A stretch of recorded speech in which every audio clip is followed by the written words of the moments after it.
back home we have a problem of poverty and malnutrition, especially in rural communities. So the opportunity that is there is to develop,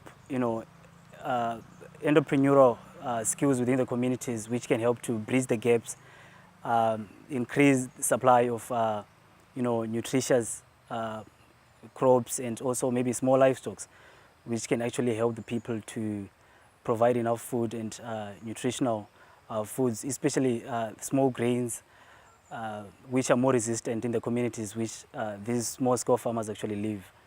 So the big idea is to help the communities build entrepreneurial capacities so that they can actually help themselves in terms of livelihoods, which can help provide and bridge the gap in terms of poverty and malnutrition. There are quite a lot of reasons why the SME sector is not developing in our country.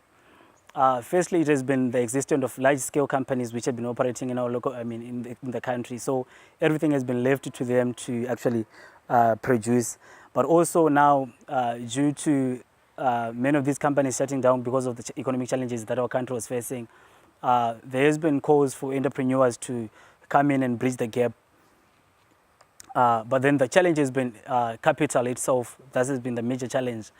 Because there hasn't been small appropriate technology which could be acquired through maybe smaller investments, capital investments into the projects.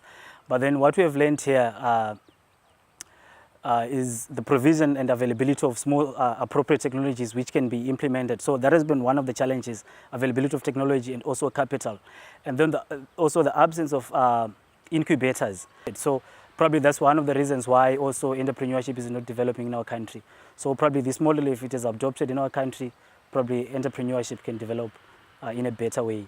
Lastly, and but not least, I would want to thank the Ministry of External Affairs of India for funding this whole program, for bringing us here to learn a lot in terms of entrepreneurship and marketing, visiting different places and seeing what entrepreneurs are doing here in India.